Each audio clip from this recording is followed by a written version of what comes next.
very happy to be here, part of this participation in a co-op attempt to bring justification in arts and culture, science to, what otherwise would be a place for people who got out of prison recently and are sick and ill. But we're here, we're healthy, we're all like up there. I think if I smiled like Tony Robbins always smiles, I think my speech pattern would become different. I would be stuck in that kind of muscle memory, and I will bring literally joy and inspiration literally to anybody who sees me smiling like that. That's actually true. Yeah, he's got like his smile, I think, is wider than a hockey stick's. It kind of slightly scares me. His smile a little bit. Right, and when he's doing that smile, and he's also doing his black belt taekwondo. It looks phony to me because nobody's smiling that hard for a camera. Well, it's very difficult when everyone's paid about $104,000 a ticket to be there, and you have just under 2,100 people who paid that ticket. It's very hard not to smile and not to want to make change. That's true. It's what makes people like young athletes immature because they're crying on the field or overacting. That's a sign of immaturity. And when you see an older man doing it? Crying? Yes. When you see an older man crying, you look for his wife. And if she knows, then we can proceed from there. But the wallet is probably with her, so you can't just drag him to the hospital for crying too much on the road. It depends on the temperature. Someone was talking about Syria and a lot of things happening there, and I saw this woman who froze at minus 23 waiting for a bus that skipped her on Steeles one night, and until she... Oh, it's every night. Except it's not minus 23 every night. But there's people who are working in a cycle, and the pain and suffering or the trauma, I think, that she psychologically felt, or the abandonment I think she would feel as the bus went by after waiting, Oh my God. I think, I don't know if it compares with Syria, but Turkey for sure, Hungary, Oh my God. Iraq, Kuwait. Kuwait's a sad case. Let's not talk about Kuwait. Kuwait gets really cold at night. That'd be a good name for a book, Cold in Kuwait. Cold in Kuwait, I like that. Yeah. It's like a movie title. Yeah. Yeah. All nipples. See, I think he's going to be good for the podcast. Really? We talk about nipples a lot. Oh, very interesting. I use a public access when I use the internet. Today, for example, when I went to the library, they asked me for valid ID because I didn't have my library card. I said, just check my name, here's the expired, health card and license. He goes, no, we have to check the address. I said, I'm born here. You want to see my passport? I didn't have that. But I thought I'd throw it out there. They didn't want to see it. And they wouldn't help me. But there are other libraries you can actually go and just act like you have a library card, and they'll give you access to their internet. They'll give you a code and everything, right? Just act like it. Yeah, just like if you tuck your shirt in and you go into a Yorkville branch, they might pull the chair and help you sit. And then, log on. Log on is a difficult thing for ethnic minorities around areas like that. And they really are very fundamentally helpful. Toronto Public Library. They try to hustle you. They try to get you to go every morning. First few customers, they say, hey, you want to go to the Bada Shoe Museum? They pimp out tickets, Oh, yeah? to try to get tourists to go to different places. Or, single mothers to go catch a cinema. There's movie tickets to give out. Library, yeah. What happens to sweet people? They get swarmed by bees? Be careful. I think it's the endorphins, sweet Sweet blood. objects, not people, sweet things. This is sugar. They say it's a half a cup of sugar here. Bada Museum entrance tickets. I think there's cotton candy involved too, but don't hold me on that. Like if you're taking kids and you told them that you heard it's cotton candy, I don't want to make that misunderstanding. Kids have broken hearts for a variety of different reasons. I don't want to be the cause of that. No. Well, yeah, suddenly stuck to a breast and said to, feed. Oh my gosh. Well, depends on how tasty, the mood is. I think husbands and wives who have children have shared that experience more than, I suppose prostitutes who happen to be pregnant at the time and Johns. I'm an American. I'm an American. I've come from America. I'd like to mention a quote from Illinois in your honor. Why are there bees? I think it's the sugar again.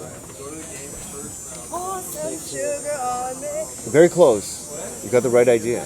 You feel the energy here. Looking in my mirror took me by surprise. I can't help but see you running often through my mind. Helpless like a baby, an angel in disguise, I can't help but love you.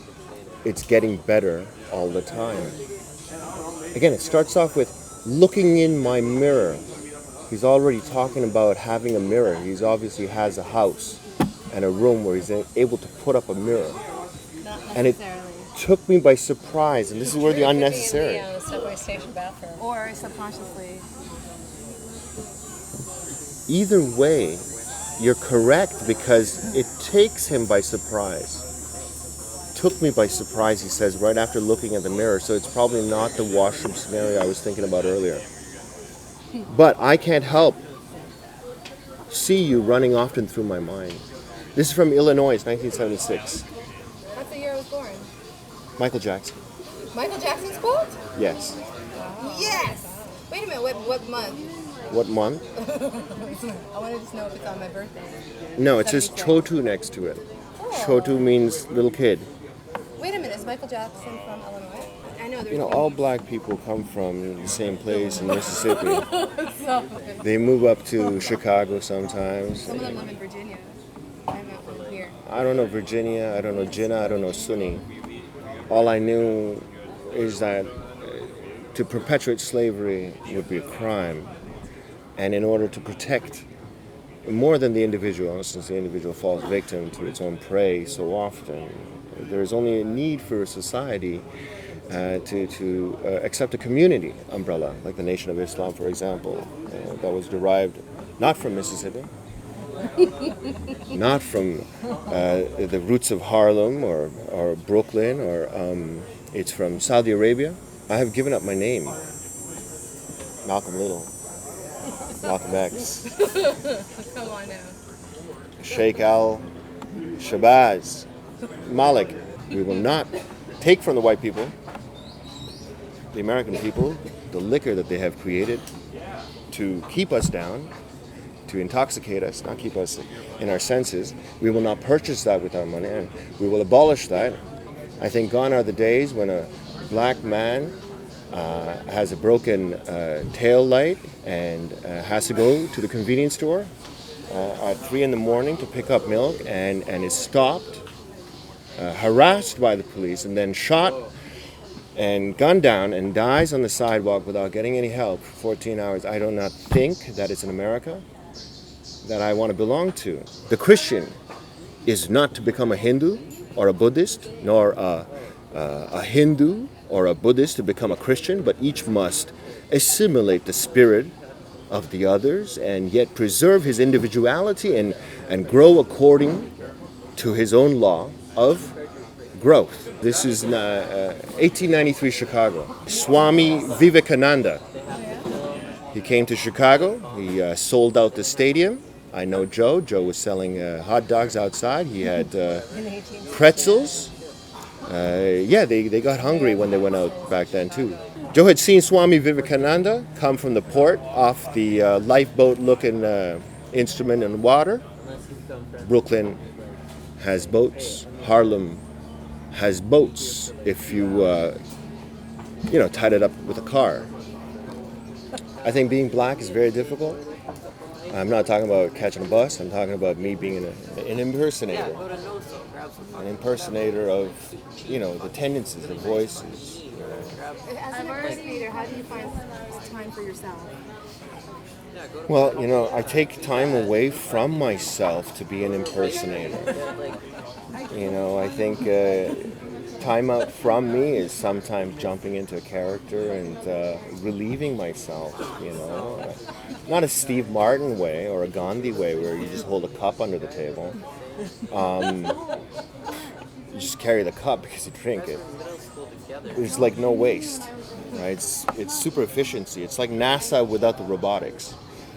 And I don't know. I really think that it's difficult being me with the choices I've made. Steve Martin, his release is very different. He'll shake your hand with his hand extruding from his fly in his pants. And then, you may get distracted and he'll get you flowers with that hand that's extruding from his crotch. And if you do look down where you would want to see a penis, his actual hand talking, gesturing, and offering you things. That would be interesting if you had some illustrations that came along with your podcast, like album covers or inserts. I do photography on the side. It's like a profession that really pays the bill, so I can't give any discounts. But impersonations I do for free. I busker it. How do you feel about being photographed? How do I feel about photograph? I have sides to me. I have certain angles. But I think as a model I wouldn't succeed. I would certainly succeed hand model or foot model. Can I take a picture of your hands? Sure. This is what I get royalties for. So if you're this would actually be more you, I think. What? It's the bee on the Coke can. Oh, that's great. That's you? That symbolizes me. Can this be you? That's very cool. Well, that's certainly not me, but that's you can label me, you can illustrate me in any way you want. Are you serious? It's up to you. This is my mug, Man bun? my man bun. I think there are some things that are religious to an individual. I think that any type of exploitation for either physical display or for objectification through humor. I think that if it's on display in order to try to bring light of a situation where the Oh wow, that's beautiful. subject is not aware of some... Look how beautiful this is. I'm sorry, I was distracted. Can I take a picture of your beard? It's beautiful. This is a rehearsal beard. Oops. Whoa. Even just like this. I was Even your taping hand on myself. your I didn't know where it was. You are recording yourself? Yeah, it's off. Isn't that bloody shit? Every time I think I'm recording myself, Can you be British for a little bit? of course I could be Are you British. taking a picture of just Well, can I pop some of these pills? Hey, come on, take snaps in it. Oh shit, let's get in, let's do some selfies. What are you doing? You're bugging around. Put on that video. Holy shit, this girl's like taking snaps of my pubes on my chin. What kind of fetish is that? Oh shit, bun. Do you know what they said about hair? It's excrement. It's like fucking nails, man. Jesus, you don't want to do nails shots, right? Hey, come here, take a look at this. It's a picture of my asshole with feces coming out. Come on. What's that all about, right? What are we in Buckingham fucking Palace, eh? Waiting for somebody to bring a napkin? We should keep this light. We should keep talking about other people. I think, I think I know the right person, anytime I want to really brighten up a party, I think you got to bring in a Jew. They make great lawyers. If you're in trouble, you can talk to them about it. But, a Jew really has a great perspective on life, I'd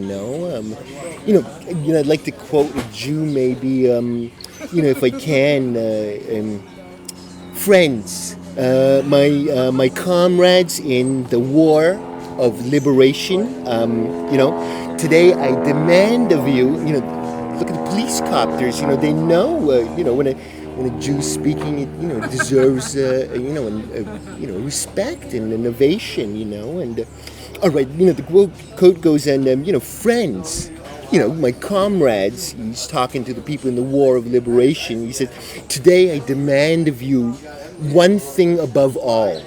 Above all things, he's demanding one thing, and I demand of you blood. It is blood alone that can avenge the blood that the enemy has spilt. It is blood alone that can pay the price of freedom. And he ends with, give me blood and I promise you freedom. And this guy got shot by the CIA. I mean, he shouldn't have said that. I mean, this is not the right Jew. I don't even think this is Jew at all. You know what you are? You're a more edgy Russell Peters. Russell Peters sounds interesting. Can I say something? He does not have, what you can do under his belt. He's got a belt right beside him, and it's the heavyweight boxing champion of the world. It's Lennox Lewis. So, if you're gonna talk belts, you better be talking Versace, because I think that's all he wears, and it's a special pattern because I've been in a Lexus before, and if you've got leather seats, you can only wear certain belts, and that's what the man drives. I think he's fancy. I think he's a great rollerblader or roller skater. Forgive me, I should say. I think he's a fantastic DJ. I think his sense of timing comes from dropping a needle on a record player. And, I think here's the Jewish code: do or die. We shall either free Israel or die in the attempt. We shall not live to see the perpetuation of our slavery. Every true congressman or woman will join the struggle with an inflexible determination not to remain alive to see the country in bondage and slavery. Here is a mantra: do or die, let that be your pledge. This is, early in Israel's history. I think this is like Moses' time. I think it's well written for Moses' time. I think, Does this part of yourself come out when you go to buy food and at the restaurant? Do you let this part out? No, I find it very difficult to be out in public. I'm comforted that I'm speaking to women. I can barely talk to men. I'll play a game of squash, but if they're taking a shower after the gym afterwards, I can't. I'd rather come here and sweat. You smell me. If I stink too much, I'll take my shirt off. But I'm comfortable because I can see your bodies with my mind, and I'm comfortable with women. There's something comforting about breasts. I think just that on its own, I think really puts me in a soft, comfortable spot where I can, open up. There's a lot of opportunities if you get, stuck between breasts. You're gonna go many ways. I'm a Jew. I'm blessed in other departments. I don't know. I think I grew up knowing the air was free, so I wasn't suicidal, Wow. No, you guys are great. I was nervous to start off with, but I think it was bee sting on my toe. Are you serious? Really? Yeah. Did I flick it out? No. Sorry, that may have been overreaction on my part. Were you stung? It did sting like something. So yeah, there was something there. Urinating? I don't think it stung. It was just like the bee was there at my toe. Okay, it was just there. It was just hovering. Did you guys do that on purpose? Because the bee was here on the can, and you guys didn't remove the can, and you kept on moving the can in front of me? No. Did you guys put another can on the table? No? I didn't beckon any bees. All right, okay. I think there's a freedom in a society of doing what you choose to do, but if you see that it's hurting or offending somebody, then you have to be cautious in the value of shock that you're willing to exert on that person. And if a person is in a wheelchair, is it fair to try to put them on a swing and show them a time that they would normally not? When you're not performing out loud, are you performing in your head? It depends on the task at hand, right? If I'm doing a math test, I'm not thinking Woody Allen very often. I'm thinking mathematics related, or the notes Yeah. that. See, this is the great thing about impersonations. Yeah. You can say just about anything. Because you could talk to women about their breasts right in front of them when you're Woody Sure. Allen. Can you do that when you're not Woody Allen? Yeah, I can Really? do that when I'm Chris. Hey, lady, your tits are hanging out from the side. I wanted to remind you because, ow, you're on fire. If someone's gonna look at you and oogle, I want you to let them know you're fire. Yeah. Go ahead, stare at these flaming breasts. They're already out there. You dropped something. Yeah, it's right behind you. You dropped something. Pick it up. You dropped it. You should be picking it up if you're a gentleman. Well, I'm no gentleman. No, my days of dancing are long done. My hips are tired. My neck is sore. I can lay there and eat pussy. That's what I do. I can do that. But more mobility than that, I gotta go to NASA. Put me up in space. Okay. The 62-mile high club. Women are the best. I can always go and talk to women. There's angles with women. You can go to them like the Dalai Lama would. There is certainly endorphins coming from that side when you giggle because the bees come flying through.